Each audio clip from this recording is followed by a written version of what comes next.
Hi, I'm Dr. Patrick Jones from the Homegrown Herbalist School of Botanical Medicine. And I just wanted to visit a little bit about today about a topic we don't talk about all the time, but we sort of seem like we're talking about it all the time, if that makes sense. And that's preparedness. There's a sort of a sentiment, kind of almost seems deep in the DNA of people, most people, that they need to be ready for things, that they need to be prepared, that they have a sense of self-sufficiency. And whenever the economy gets difficult or the world gets a little crazy, which seems to happen a lot these days, that sentiment of wanting to be prepared expands and grows. And that's a good thing. I think being self-reliant is really what the Homegrown Herbalist School is all about. We're teaching people how to manage their own health situations and nutrition situations with plants God made. That's not to disparage medical intervention when it's necessary. I think there's a lot of times medical intervention is really important. I'd be dead twice if it wasn't for good surgeons in this world. So I don't have any bones to pick with the necessity of modern medicine. But I think self-reliance is really valuable. I think even in good times, the majority of things that we run to a doctor for, we could manage ourselves with herbs if we had the understanding. I raised 15 kids, and I think we had 2 or 3 doctor visits in all those kids for all those years. And in those 2 or 3 cases, we didn't get any information or value out of it anyway, but that was just circumstance. Just as an example, I had, one son started having some seizures one day, and I thought, well, that's pretty important. I took him to the doctor, and they weren't able to pinpoint why or what, and he never had another one. And that's not saying anything bad about the doctors. I've been in the same situation as a veterinarian. Somebody brings me in a dog that had a seizure, and you do all the testing and diagnostics, and you can't find diddly on it, and they never have another seizure. Sometimes things happen. But anyway, my point is we raised all those kids without need of medical intervention, and we were right across the street, and happy it was there. I ruptured my appendix once and about died, and I was happy they were there. I had a brain tumor a year or so ago, and a nice man whittled on my brain for 9 hours. I was glad he knew what to do, right? So nothing wrong with using modern medicine in some cases. But modern medicine may or may not be around if things get really ugly. We talk about the apocalypse and a complete breakdown of everything, and I don't know if that'll ever happen. I don't know, but it sure be good to know some stuff if it did, wouldn't it? And so there's all kinds of books and articles and blogs and YouTube videos, for heaven's sakes, about preppers, and preparedness. And I think that's great. I think even if there isn't ever an apocalypse, it's really fantastic to have some basic self-reliance skills. And so what do you really need? And so let me give you my background just as perspective, okay? I'm a veterinarian, been a veterinarian for 30 years. So I understand trauma, I understand infectious disease, I understand emergencies. Okay, I was the ER for 30 years for my clients and patients, okay? I'm also a naturopath, a traditional naturopath, okay? And so went to school for that too. And so I had have a practice for humans to help with wellness things and helping with that. And so I understand natural modalities, acupuncture and naprapathy and cupping and herbs and nutrition and all kinds of stuff, okay? I'm also a clinical herbalist. Been a clinical herbalist for a long, long time. And so I have an understanding of a lot of the tools, and I have an understanding of the processes that might happen to the body that might make you wish you had some of those tools, okay? And so let's just talk about it for a minute. First of all, what do you have to have? And there's, we could do other videos for an hour on each of these topics. But you have to have food, right? That's a really good idea. Food storage is a good idea. Dehydrated food, freeze-dried foods are a good idea. Canned foods. And, if you have If you don't have a year's supply of that, get a weekend supply. I mean, do what you can do. Um, and make sure that those foods have good levels of nutrition. Don't get 6 months worth of Cheetos and salsa. I mean, the salsa wouldn't be bad, but Cheetos won't help you very much.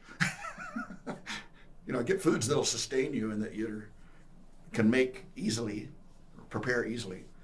You have to have water, and you can certainly store water. You can get big 55-gallon drums and put them in your basement, or you can buy bottled water. That's probably even better.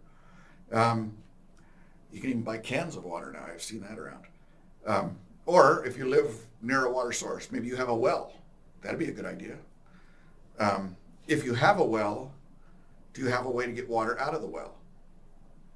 It used to be in the good old days, you got a crank and a bucket and a rope and you get water out of the well. Well, that's not how it works anymore. Now we have electric pumps on our wells. And I don't know how that works exactly with the little electrons. If you just pump a lot of electrons in and it pushes the water up out of the ground, I don't know. But anyway, it's it's an electrical process to get the water out. How are you going to run the pump? Do you have a way to do that? Do you have a manual pump you can install when all the lights go out?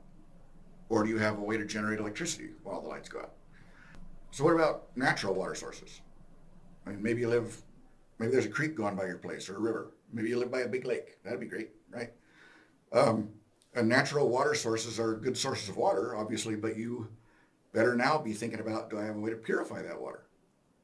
Because I can tell you as a veterinarian, there's all kinds of fun things you can catch from drinking untreated water, okay? And that's the principal reason that in third world countries, everybody's dying of cholera and dysentery and all kinds of other horrible things at such a high rate. It's because the water isn't purified and they don't have a way to do it. And so, the only key thing that makes us different in, developed modern countries from really struggling third world countries is we got, electricity and plumbing and things like that take care of that. Water treatment plants are handy.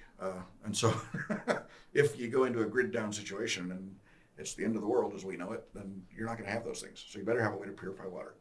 Now you can buy, if you go to any sporting goods store or all over online, you can buy those little filters that you can suck on and get clean water out of dirty water, or you can pour water through them. Those are handy. If you're traveling or if you're hiking or if you're, in a very temporary situation, they're not going to last forever. You can also get, filters that can do more water. There's a company called Berkey that makes filters. And I don't have any relationship with them or any endorsement from them, but I have several of their filters and they work really well. And so those are things that you can pour water in and get clean water out. Probably the best thing to do, and this could be another YouTube video someday, is to make a slow sand filter. And a slow sand filter is a very, very effective way to clean water long-term, forever, for everybody. So that's something else you could do. Okay, what about a house? You got a shelter, right? You got to have somewhere to live. And you have to have some way to heat the place you live. And it needs to be a safe way to heat it. When the grid goes down and you can't use your furnace anymore, you don't want to bring your barbecue grill in and torque up the propane and heat your house that way. That is not the safe way to heat your house, okay? And so you better have a way to heat the house or preserve heat in the house. Maybe that's extra clothing. Maybe that's blankets. Maybe that's shelter within a shelter. If it's winter and you're in a place that's really cold, put up a tent in your living room and sleep in that, and that shelter within a shelter will contain heat better than the big living room will, while you're sleeping. But just things like that. And again, that's a whole nother topic we could talk about for a long time. And we talked about food, but another important source of food is edible plants. You are surrounded by edible plants. And we talk about this a lot in the Homegrown Herbalist School of Botanical Medicine. Almost all the medicine plants we use are good to eat too and are tremendous sources of nutrition. Vastly better sources of nutrition in most cases than anything you can buy at the grocery store anyway. You know, we bred all the food out of our food. So knowing edible plants and having information in your head is valuable. And what about medical needs?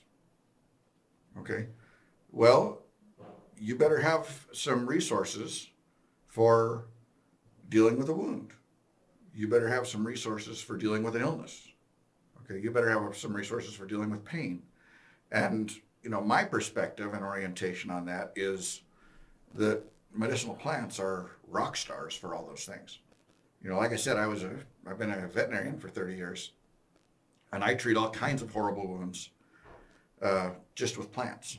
And I've got I've got surgery and I've got, you know, cupboards that have pharmaceuticals in them, but I had a whole room full of herbs, you know, in my practice. And so, because I could do a lot of things with herbs that I couldn't do with pharmaceuticals. And there's some things I could do with pharmaceuticals that I couldn't do very well with herbs. I mean, it's not like you throw away half the arrows just because you like the other half and that's our team. That's dumb. Let's get over the turf war. But there were a lot more green arrows in my quiver than there were pharmaceutical arrows, okay? And so, you know, those are tremendous resources. And again, obviously, in the Homegrown Herbalist School, that's what we do, is herbal medicine. We teach herbal medicine. But if you're going to have, you know, medical resources and first aid resources in your home, what do you really have to have? And I'll tell you, I lecture a lot at preparedness fairs and big conventions, you know, and I go and I lecture every day for however long the thing's going. And I have a booth, you know, and we're selling herbs and selling my books and doing all those kinds of things too. But, you know, I wander around and I look at what everybody else is doing, you know, and I learn great things sometimes and I buy fun things sometimes.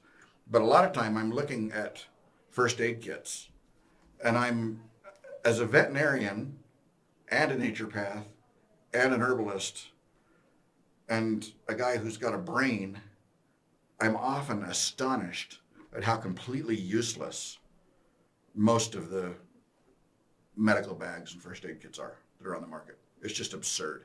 You know, the stuff they have in them is often so trivial and for such minor things that if something really serious happened, you'd open that kit and go, oh, mercy. Well, you know, anybody need a BandAid or an alcohol wipe? You know, I mean, it's just, there's not a lot of stuff in there. And I get that. I mean, you know,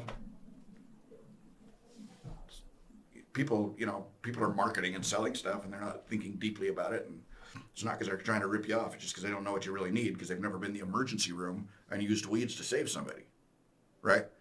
Well, I've done that. And so, you know, I have a lot of herb formulas, and we sell a lot of products. If you want to buy some really great herbs, go to homegrownherbalist.net and buy a lot of stuff. That'll make us both feel happy inside, right? But a lot of my students and a lot of my customers, you know, I go to these conventions sometimes and we're selling herbs and whatnot to folks. And a lot of people that are acquainted with me or are customers already come and say, holy cow, doc, why don't you just sell a kit that has everything in it? You know, why don't you have a big kit that has everything so I don't have to figure out what I need and buy all these things, you know? And I thought they were just kidding, you know, but they keep at it and they keep at it and they keep at it. And so, like most things in my life, if I get nagged enough, I'll do it, right? That's why I wrote my first book. That's why I started the Homegrown Herbalist School. It's cute. People kept after me. Oh, you got to do this. We got to have this. And so, anyway, I'm going to show you a kit. And I'm not going to show you this kit just as a shameless commercial announcement, although I'm perfectly happy to be shamelessly commercial, right? Capitalism isn't a bad thing. But if you do it right. Anyway, I'm going to show you this kit. And certainly, you can go to homegrownherbalist.net and buy one if you want to. But I just want you to see what's in it. And, you know, maybe you can make your own kit and get some ideas, okay? But the easiest thing, the easy button would just be to buy one. We put this thing together, and it was, we did the math, and if you bought everything that's in this kit, it would be really, really, really expensive. And we're selling it basically at our cost plus a little bit to make it worth doing, because I got to pay employees and, you know, buy gas and stuff. You know, that's really expensive nowadays. So we have to have a little profit, but it's way less expensive than it would be if you purchased each of the items separately. Okay, so let's look at it. Let's see what's in this kit. This is called the Homegrown Herbalist Bunker Buster Kit, and it's you know, these are big DeWalt tool chests that we buy retail, and then we fill them up with stuff. So let's just go through it, and like I said, we just as an exercise for you to say, oh, holy cow, that's a good idea. Maybe I better have some of that. Now, we had two purposes for this. One was to have everything you need on hand. And the other was that if you stuffed it in your closet and you needed it 10 years from now, you'd still have everything you need on hand. Okay, in other words, the shelf life of all these things is very, very good. Okay, so we're just going to look at it. We'll see if I'm smart enough to open it. I don't know if I am. Ha! Got it. All right. So, box number one. So, like I said, this is the Homegrown Herbalist Bunker Buster Kit. And let's look at what's in box number one. First of all, the top of box number one has a lot of things, just BandAids and little stuff. Okay, so you got, and I was just teasing about the BandAids, but you got to have some BandAids, right? So there's a lot of BandAids in there. There's tape, medical tape, porous tape. There's several packets of suture, all right, for stitching things up. And we cover that in the school too. How do you sew up a cut, you know? There's also, because they're little, there's a number of essential oils in this top layer. There's 6 different essential oils.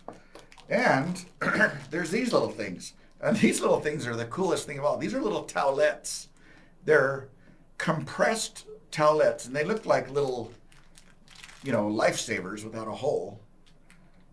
But if you put any water on them at all, they turn into a damp handkerchief, you know. And there's a lot of them in there. And so if you needed to clean something up, you have a lot of little clean towels that you can do that with, okay? So that's the top level.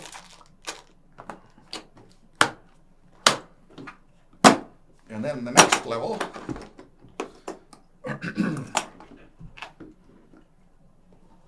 is tinctures, all right? Now these are herb tinctures, and basically you have in this kit, I don't even know the number. Okay, you can go to homegrownherbalist.net and see the list of tinctures that are in the kit. All right, some of them are 2-ounce tinctures, some of them are 4-ounce tinctures, but these tinctures, these are alcohol-based tinctures, and so they have a shelf life of years and years and years. You know, I mean, I think for the most part, you know, these tinctures will be good for a really long time. I mean, how long is wine, right? Alcohol's a good preservative. And so the top box has those little tinctures in it. Let's see what's in the next box.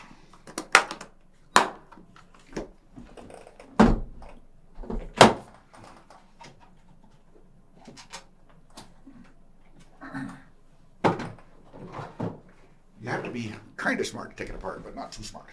So even I can do it. All right. So let's look in the next box. The next level has something really fantastic, and that is a map to the whole kit. like I know there's some blaring in here somewhere. Where is it? And it tells you what level and what drawer and where it is, okay? So you can see, you know, how do you find stuff? That's handy.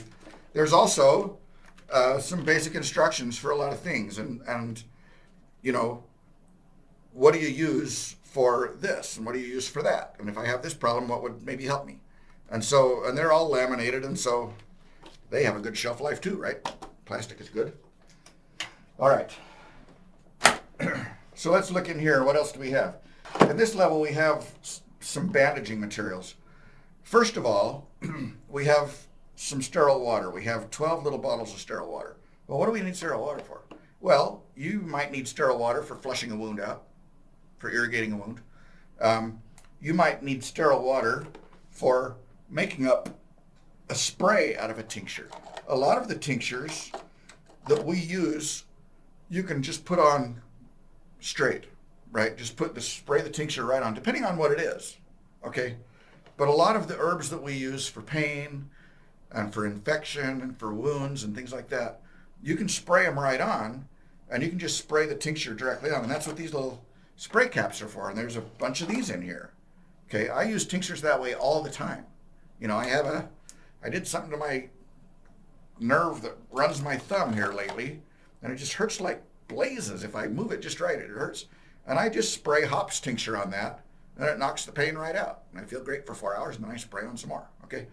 And so having the spray caps for the tincture bottles is good. But the only time that I don't use the tinctures fully concentrated topically for something is if it's an open wound. You know, the tinctures have some alcohol in them, and that's pretty zingy on an open wound. And so sometimes what I'll do in that case, if I'm using wound products, I have a poultice formula. It's called poultice, and I make a tincture out of it. So it's a poultice tincture, which is sort of like an ink pencil, right? A little bit of a contradiction of terms there. Anyway, for open wounds, if it's too zingy, some people don't care. Some animals don't care. But for some people, it's too zingy, depending on the wound and the person. And so I'll mix that tincture with a little water. Well, look, here I got some sterile water, so I can do that. Okay, so sterile water is important. I also have a lot of these little droppers. And these will last forever, but there's a bunch of them in here because you're going to lose them. Okay, and you can use those to dose the tinctures. A lot of tinctures we use internally.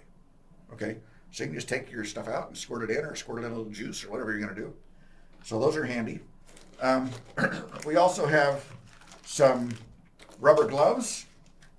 These are sterile rubber gloves.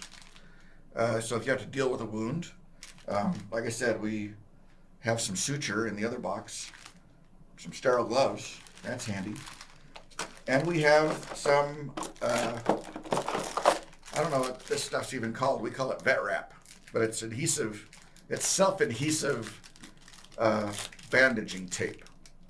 I'm sure there's a name for it. In the vet profession, we call it vet wrap. But anyway, you know what I'm talking about. It's this sticky stuff. It's not sticky with glue. It just sticks to itself. And you can do wound dressings with it, okay? We got half dozen of those guys. What else is in this one? Oh, these are amazing. We also have a whole bunch of these, what we call duct tape suture kits. And this is a thing that we have sort of developed, and it is outrageously useful for closing wounds. You don't have to sew anything up, if you got these. Well, some things maybe. But if you have enough of these, you could use these. And basically, it's just a little system that uses a very strong adhesive tape and some fishing line, and you put a piece of tape on each side of the cut. It's super simple. You put a piece of tape on each side of the cut, and then lace it up like a football with the fishing line, and it pulls it together. And that's a tremendous tool. And then you can put the herbs on it, you can put the tinctures on it, whatever else you need to do. But there's a whole pack of tub full of those little rascals. And they're going to last forever. How long is duct tape, right? So that's handy. Okay, well, that was fun. Let's look in the next level here.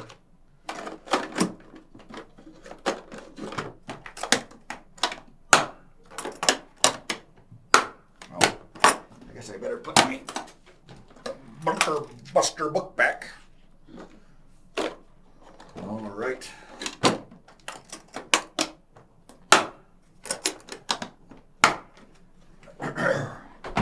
And then we have the big Kahuna here. So let's see what's in there.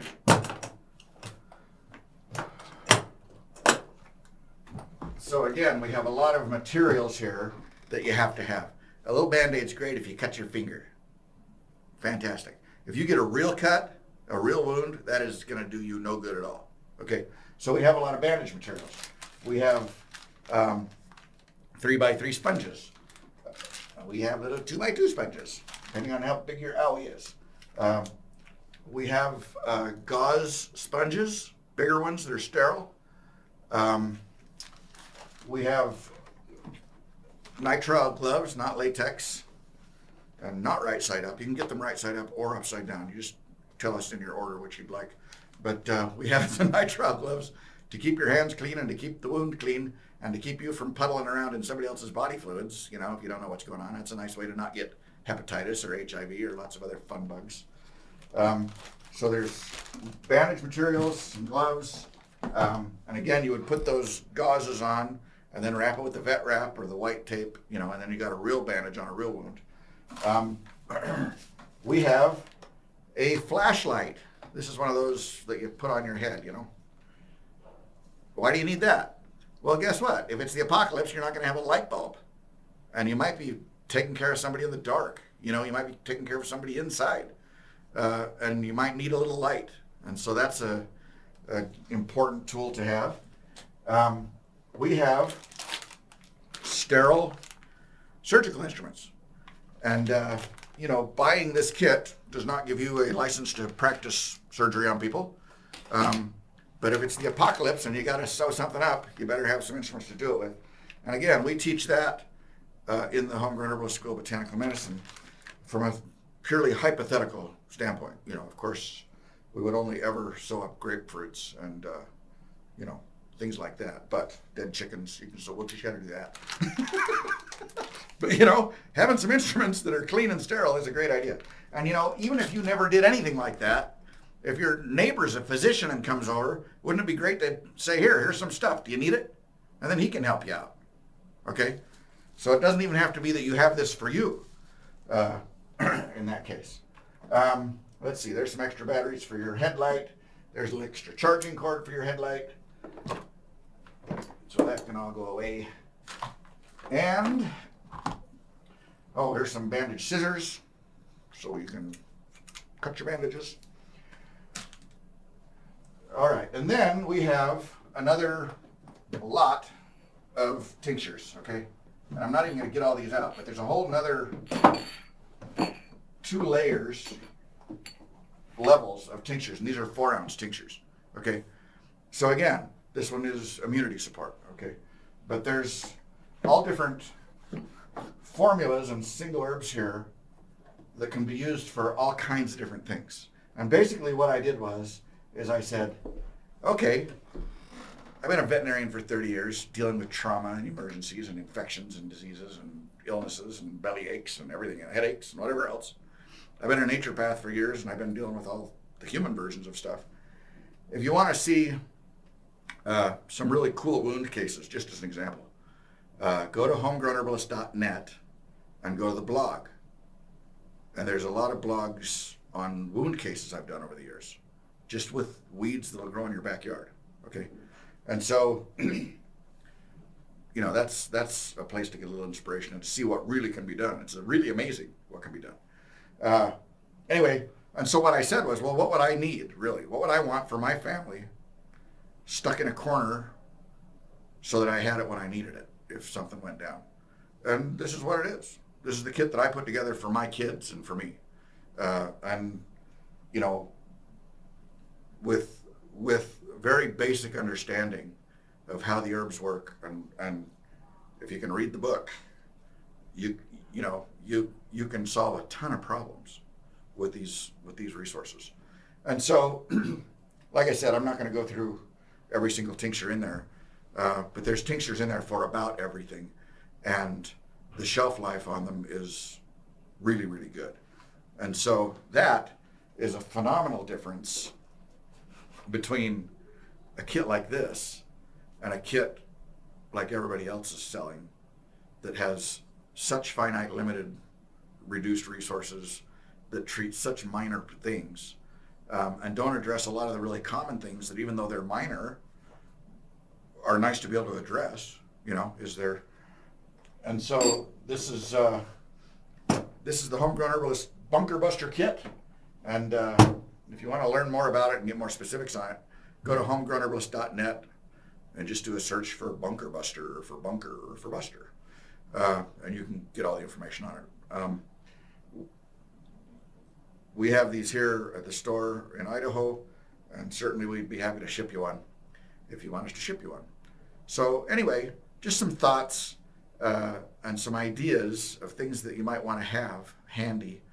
And maybe the most important thing to have, because if I didn't have any of this stuff, I would still be in pretty good shape because I have stuff in here. Okay, and I can go out in the yard and get what I need. Wouldn't it be fantastic if you could walk past a vacant lot a block from your house and see food and medicine? Wouldn't that be fantastic?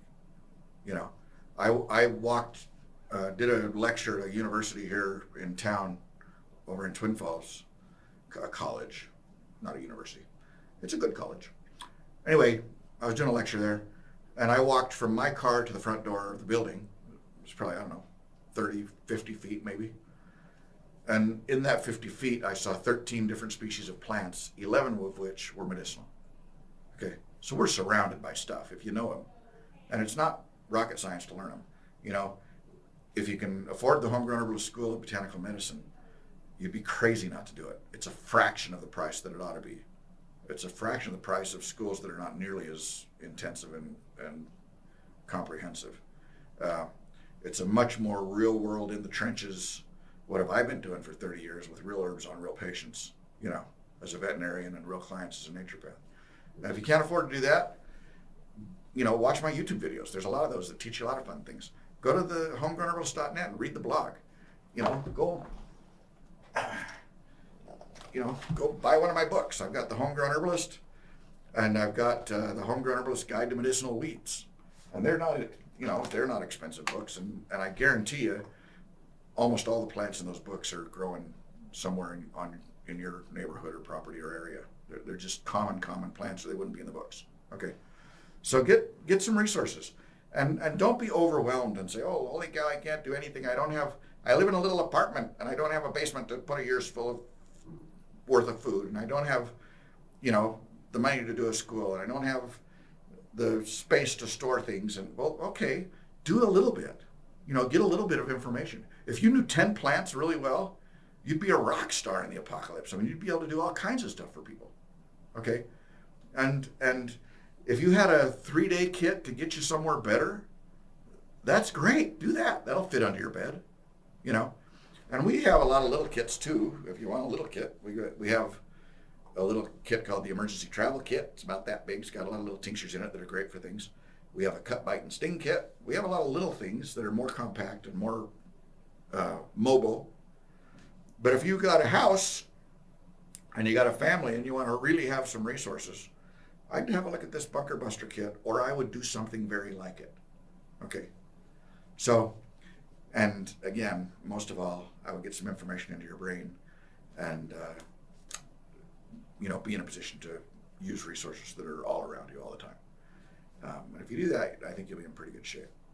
So, I took, just as an example, I and a couple other leaders took about 30 16-year-old kids out into the desert, the Idaho desert. And we gave them a knife, and we gave them a couple of Gatorade bottles, and we gave them, 4 or 5 feet of paracord, string. And that's all we gave them. And we took them out in the desert for 3 days. No food, no water. No, that's what the Gatorade bottles were for, was to carry the water, if we found some. No food, no water, no tents, no backpacks, no nothing. They had a knife, they had their paracord, they had a couple of bottles. We had a little bottle of disinfectant to put in the water so they don't all get giardia. But other than that, that was it. And we kept those kids fed and safe and patched up for 3 days in the desert because we knew stuff. Okay, and so that's a tremendous resource. Knowledge is a tremendous resource. And at homegrownherbalist.net, we would love to help you. Here on our YouTube channel, we'd love to help you. Lots of good information. If you have questions, throw them in the comments on those videos. I get to them pretty quick, and I'm going to answer about all of them. Go to homegrownherbalist.net, read the blog, buy yourself some books, get some information. And we'd love to help you. We'd love to join you on that journey. If you want to learn more, give us a shout. I'm Dr. Patrick Jones from the Homegrown Herbalist School of Botanical Medicine, and have a great day.